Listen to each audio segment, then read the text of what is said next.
I want to start with consciousness before anything else, because to me, consciousness is the center of the entire question. When people hear the word consciousness, they usually think of human thought, language, memory, identity, imagination, personality, or the ability to say, I am me. I do not think consciousness begins only when something becomes human-level intelligent. I think consciousness begins much deeper than that.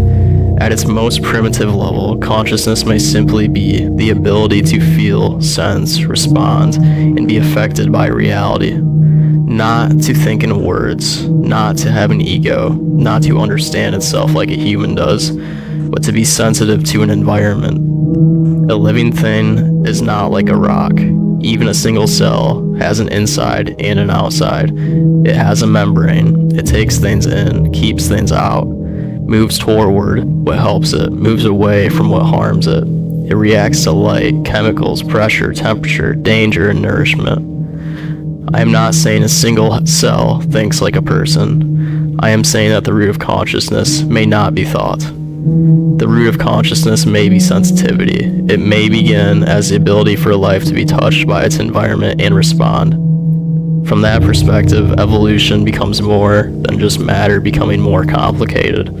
It becomes consciousness building better and better filter systems through biology. The cell membrane is one of the first filters, separating inner from the outer world. Then cells cooperate, they specialize, they form tissues, organs, bodies, nervous systems, brains, senses, and movement. A nervous system is not just a biological wiring. It is a more advanced way for life to feel itself and its surroundings. It allows an organism to sense faster, react faster, coordinate movement, remember patterns, avoid danger, find food, bond with others, and organize the body as one connected system. Over time, life becomes fish, reptiles, mammals, humans.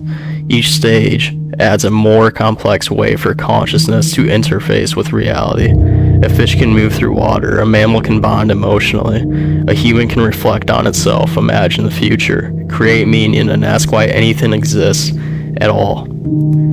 This is why I do not see the brain as simply a machine that creates consciousness from nothing. I see the brain, nervous system, and body as a filter, an interface, and an organizing system. The brain localizes consciousness into one perspective. The nervous system regulates how that consciousness feels. The body gives consciousness a location. The senses give consciousness information. The heart gives consciousness emotional rhythm. The digestive system gives consciousness energy and chemistry. The arms and the legs give consciousness agency. The voice gives consciousness expression. The face gives consciousness social connection. So the human body is not just a survival machine. It is an instrument that allows consciousness to touch the world, move through the world, feel the world, and eventually understand itself within the world. When the brain changes, experience changes. When the nervous system is calm, reality feels different. When the body is stressed, reality feels threatening. When a person is loved, reality feels warmer. When a person is isolated, reality feels heavier.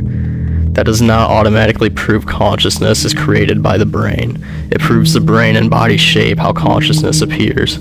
A filter can distort, focus, block, or clarify a signal without being the original source of the signal. That is the basic idea I am working with. The brain is not meaningless, but it may be more an interface than a factory.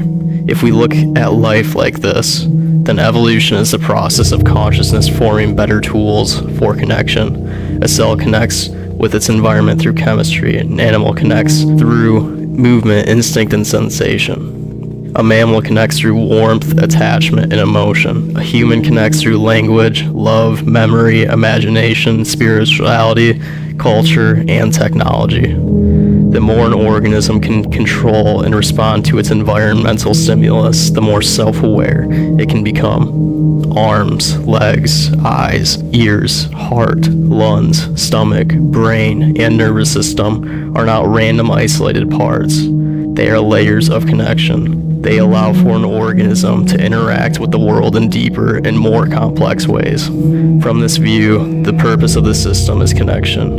Life wants to connect with what sustains it, avoid what destroys it, and bond with what protects it, and eventually become aware of the whole process. Connection is not just a social preference, it is survival, regulation, intelligence, and meaning. Love is not just a chemical illusion. Love is the feeling of connection becoming conscious. Fear is not weakness, it is the body protecting the boundary between self and danger. Loneliness is not just sadness, it is a nervous system recognizing disconnection from the world it was built to belong to. Awe is not just beauty, it is the self becoming aware of something larger than itself. Oneness is not just a spiritual idea, it is the feeling that the boundary between self and the world is not as absolute as we usually think. This is why human connection is so powerful. People can regulate each other emotionally. Their breathing can synchronize. Their attention can synchronize. Their nervous systems can calm or disturb each other. Brains and hearts can fall into patterns of connection during bonding, music, conversation, shared emotion, and deep presence. So when people talk about connection, I do not just think it is only poetic. I think it is biological, emotional, social, and possibly even more fundamental than we fully understand. Now technology enters this process as the next extension of consciousness. Technology is not separate from nature. It is what nature produces when consciousness becomes intelligent enough to extend itself outward. A hand grabs a stick. The stick becomes a tool. The tool becomes a machine. The machine becomes a network. The network becomes the internet. The internet becomes a mirror. Now humanity is not just a living. Humanity is watching itself live. Every person carries a digital mirror in their pocket. We have a private self, a public self, an online self, a recorded self, a remembered self, and an imagined future self. We are constantly seeing ourselves through other people's reactions, through algorithms, through likes, comments, views, pictures, videos, profiles, and comparison. Technology has created a massive increase in self-awareness, but it has not always created deeper connection. That is where the suffering begins. Technology gives us connection without touch, communication without presence, information without wisdom, visibility without true understanding, and attention without intimacy. It connects us digitally while often isolating us physically. Humans are not built to be purely informational beings. We are built to feel tone, read faces, share space, hear voices, sense warmth, touch, laugh, eat together, cry together, and regulate through each other. When technology removes the body from connection, the connection becomes incomplete. We become hyper-connected and lonely at the same time. We can speak to hundreds of people and still feel unseen. We can be watched by thousands and still feel unknown. We can know everything happening in the world and still not know what is happening inside ourselves. That is the crisis of modern consciousness. Technology has made us more aware, but not necessarily more whole. It has forced us to analyze our social process, our emotional process, our identity process, and our technological process. We are being forced to ask what we are becoming. Are we becoming more connected or more isolated? Are we becoming more conscious or more distracted? Are we becoming more intelligent or just more stimulated? Are we using technology to deepen life or to escape from life? I think this suffering is not meaningless. Pain is information. Loneliness is information. Anxiety is information. Disassociation is information. A society that becomes technologically advanced but emotionally disconnected will eventually be forced to confront the fact that something essential is missing. What is missing is not more data, more speed, more content, or more stimulation. What is missing is felt connection, the ability to feel reality instead of only observe it, the ability to be present instead of constantly performing, the ability to love instead of only signal, the ability to belong instead of only be seen. This is where the UFO question becomes interesting to me. I do not claim certainty about what UFOs or UAPs are. Some cases may be human technology, some may be mistakes, some may be natural phenomena, and some may be something we do not understand yet. But if even some part of the phenomena involves non-human intelligence, then I think the deeper question becomes deeper than just what technology do they have. The deeper question is, why would they be interested in us? Maybe advanced intelligence is not only searching for resources or control. Maybe intelligence naturally seeks other intelligence. Maybe consciousness seeks consciousness. Maybe life seeks life. Maybe any advanced civilization eventually reaches to the same problem humanity is reaching now. Technology grows, power grows, control grows, but then the civilization has to ask what the point of all of it is.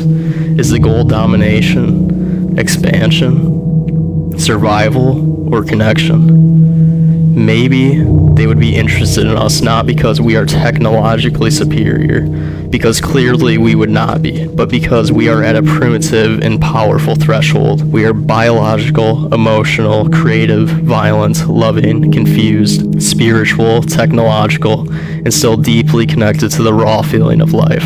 We still cry, love, grief, bond, fight, forgive, and look at the stars, wondering why we are here. Maybe that matters. Maybe our primitive ability to connect is not a weakness. Maybe it is the thing that makes us interesting. A purely technological intelligence may be powerful, but if it lacks feeling, love, belonging, or oneness, then it may also be incomplete. Technology can calculate, but can it love? Technology can observe, but can it belong? Technology can map the universe, but can it feel awe?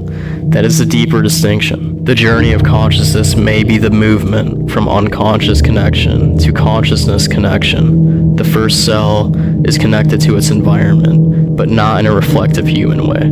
The animal is connected through instinct and emotion. The human becomes aware of its connection and disconnection. Technology then becomes a mirror that shows us ourselves so intensely that we are forced to confront our own separation.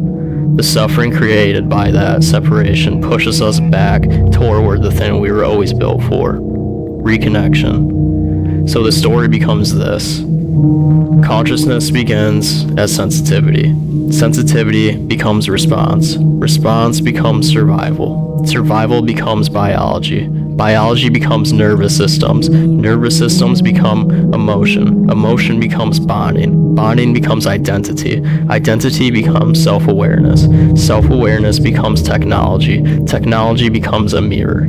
The mirror creates suffering. Suffering reveals disconnection, and disconnection forces the search for reconnection.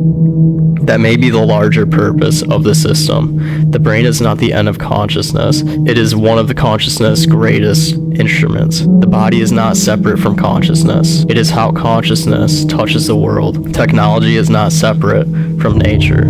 It is consciousness extending its nervous system outward. But technology without heart becomes empty. Technology without the body becomes isolating. Technology without love becomes control. Technology without connection becomes suffering. So the future can not only be artificial intelligence, space travel, digital identity, and machines. The future has to be integration. The question is whether humanity can become more advanced without becoming less human.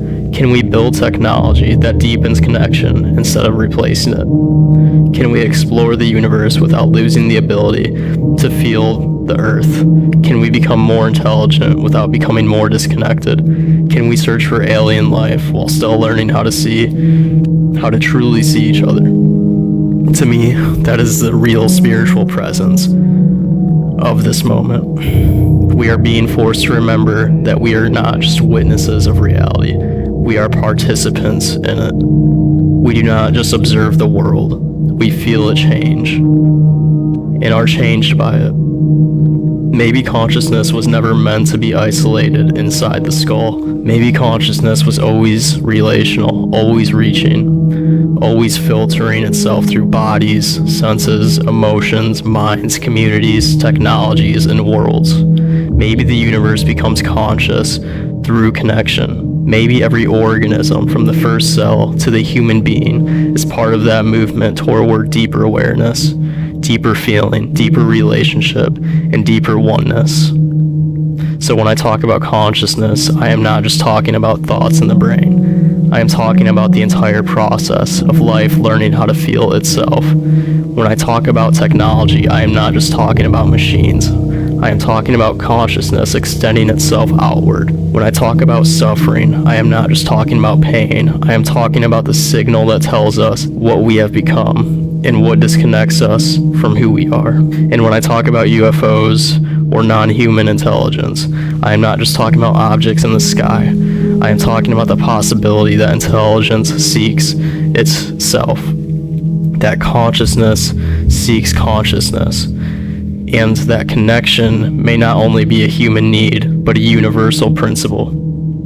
Maybe the whole point of becoming more conscious is not to escape being human. Maybe it is to become human more deeply, to feel more clearly, connect more honestly, build technology that serves life, stop treating emotion as weakness, stop treating the body as a machine, stop treating consciousness as an accident, and start seeing life as a connected process, becoming aware of itself. That is where I stand. Not with blind certainty, but with serious openness. The biggest question is not only whether consciousness comes from the brain. The bigger question is whether the brain allows consciousness to experience separation so that through love, awareness, suffering, and connection, it can rediscover oneness.